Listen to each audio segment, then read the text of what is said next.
In this video, I am going to deal with stanza 5 to 8 from the poem The Temple Bell written by B. Sugatakumari. The lights are out, exit all, exit the priest too, famished, leaving the god alone in the dark.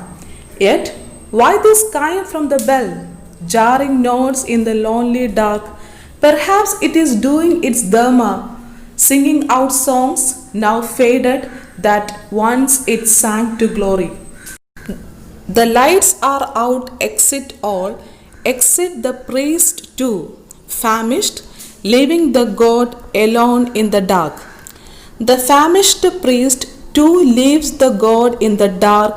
He was in search of new green pastures. The idol is alone in the temple. There is no light or lamp in the temple.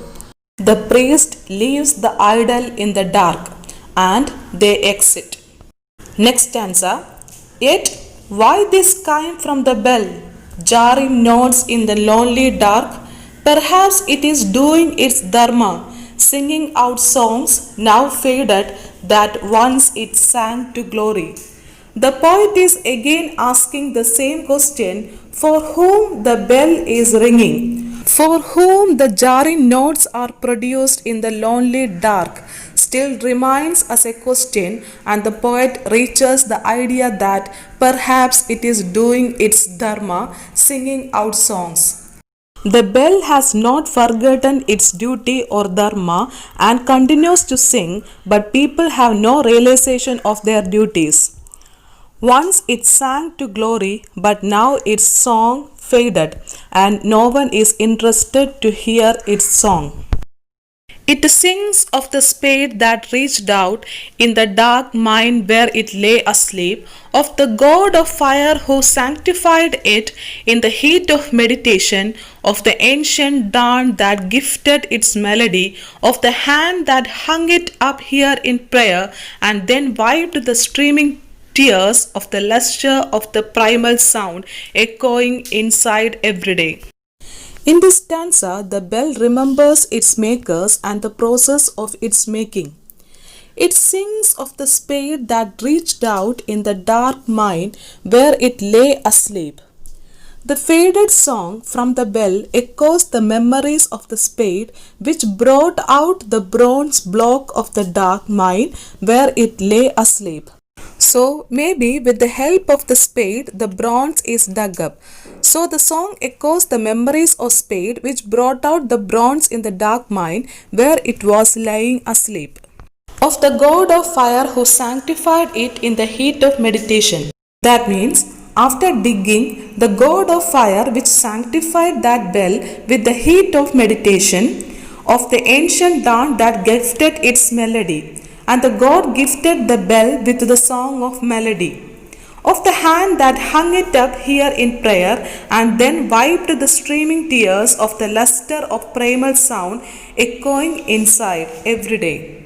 That means the bell is hearing the sound, the primal sound. Maybe it is the sound of Omkaram or Omkara sound echoing inside every day. So the bell may be sanctified by the god of fire with the heat of meditation of the remote dawn, and it was blessed with the gift of melody and the luster of the primal sound.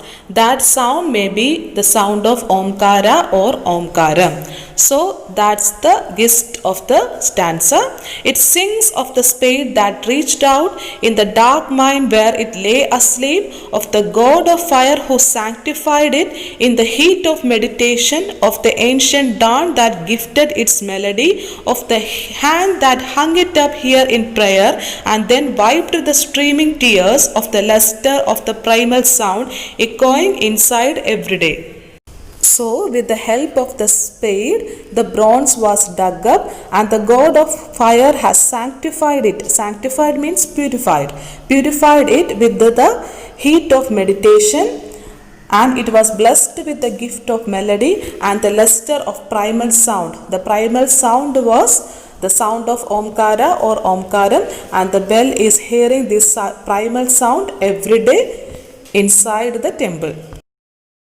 Moving to the next stanza, roused is the life spirit even now, to the bell's lonely tingle, the sound of the conch in the temple, the procession carrying the golden idol, 7 gold-decked elephants swaying in a row, the congregation of men around the yard, rows of lamps shone in their hearts as figures of beauteous women ranged on the pillars, and 100 hands lifted to ring the bell, all in a chorus calling out to God. Roused is the life spirit even now, to the bell's lonely tingle. That means when the bell tingles, the life spirit of the temple awakens. Sugata Kumari realizes the life spirit which evolves at the lonely tingle of the bell. The bell is lonely in that sanctum, but still it is ringing. The sound of the conch in the temple. That means the poet hears the lost reminiscence of the sound of conch in the temple. The procession carrying the golden idol, 7 gold-decked elephants swaying in a row. The visual treat of a procession carrying the golden idol, 7 gold-decked elephants swaying in a row. That means 7 elephants are arranged in a row. Sugata Kumari is standing in the premises of the temple.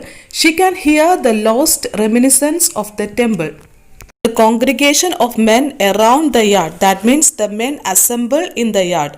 Rows of lamps shone in their hearts as figures of beauteous women ranged on the pillars, and 100 hands lifted to ring the bell, all in a chorus calling out to God. Here the poet is remembering about the past. In the past, when devotees came to visit the temple, maybe 100 beauteous hands lifted to ring the bell, all in a chorus calling out the God. The poet is standing in the premises of the temple, and now she can hear the lost reminiscence of the temple. The empty hands of the broken lamp holders now glitter the premises with hundreds of lamps as figures of beauteous women ranged on the pillars. The vibrant and electrifying mood of religious activity of past days is brought alive by the tinkling of the bell, but it has no impact on the mind of men. In the past, men used to assemble in the yard, and when devotees came to visit the temple, maybe 100 beauteous hands lifted to ring the bell in a chorus, calling out the God. It was the case with the past, but what is the condition of the temple now? There is no one to visit there, and we can't see any devotee or any single person in that temple. So there is no one to light the lamp, and even the priest left the idol in darkness. This is the condition of temple now. But in this stanza, Sugata Kumari is thinking about the lost glory of the temple. The visual treat of a procession carrying the golden idol, 7 gold-decked elephants swaying in a row, men assembled in the yard, hundreds of beauteous women lifted their hands to ring the bell, all in a chorus. These all shows the glory of the temple in the past. But now, what is the condition of the temple now? The temple is in a dilapidated or ruined condition, and there is no one or not even a single person visit that temple, and all the glory of the temple has lost. So in this stanza, Sugata Kumari is describing about the lost glory of the temple. Coming to the last stanza of the poem, but there are no takers, not a soul to listen. In this long night, you who dare to stay alone here in this temple yard, melody incarnate, you who would awaken to the touch of the wind, though of faded sound and mimed at the rim, let me for once greet you and stand before you in prayer. But there are no takers, not a soul to listen. That means, initially there were lot of people to listen to the bell, But what is the condition now? The idol is alone in the temple and no one is there to listen. Not even a soul is there to listen to the song of the bell. Coming to the last stanza, in this long night, you who dare to stay alone here in this temple yard, melody incarnate, you who would awaken to the touch of the wind, though of faded sound and mimed at the rim, let me for once greet you and stand before you in prayer. In this long night, you who dare to stay alone, that means the bell dares to stay alone as an incarnation of melody in this long night. So, the temple is alone in the temple yard. Here in this temple yard, melody incarnate, that means when the wind blows, the bell started ringing. When the bell started ringing, there comes a faded sound. Let me for once greet you and stand before you in prayer. Towards the end of the poem, the sound of the bell inspires the poet a lot. So, she concludes the poem by saying that, let me for once greet you and stand before you in prayer. That means, she is asking the bell to allow her to stand before it in the prayer. When the poet folds his arms in prayer to the bell, there is a hope that the splendid past of spirituality shall come again and man's conscience will once again respond to the voice of his gods rather than his conscience, that is the dwelling place of gods. This poem is an appeal to restore religious faith in our day-to-day life of the hectic world. That sensitive poetic heart, lamenting on the degradation of ethics followed by society, now pins for a restatement of spiritual values in our life. The poem is an eye-opener towards the dilapidated state of temple, sacred grove, and our culture in general. One might also read the poem as a sincere call for restoring the dignity of poetry in the contemporary life. Now let's discuss about the imagery used in the poem. By addressing the abandoned temple bell as a Munikanya in meditation, the poet attributes femininity to the bell. In the original version in Malayalam, the concluding lines also speak of a woman who dares to stay alone in the lonely temple yard.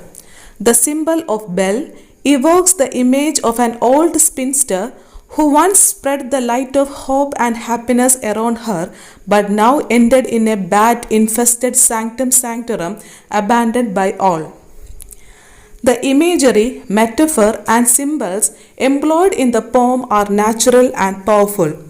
Bat-infested sanctum, banyan tree crouching on its roots, moss-covered pond, broken lamp holders, a broken temple bell in solitude. All the images are thoroughly carved out and evoke an element of sympathy to the temple which is waiting its imminent death.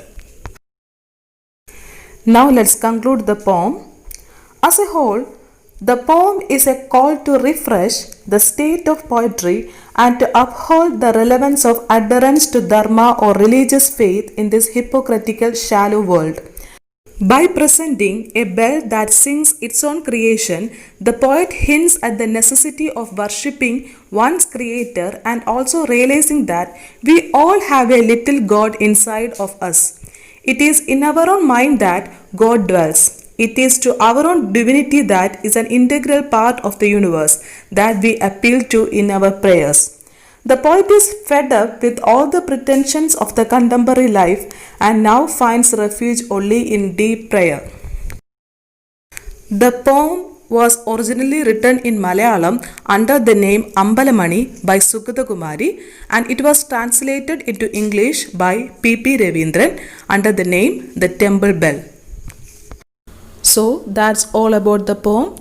Hope you understood the poem The Temple Bell written by B. Sugata Kumari. Thank you for watching.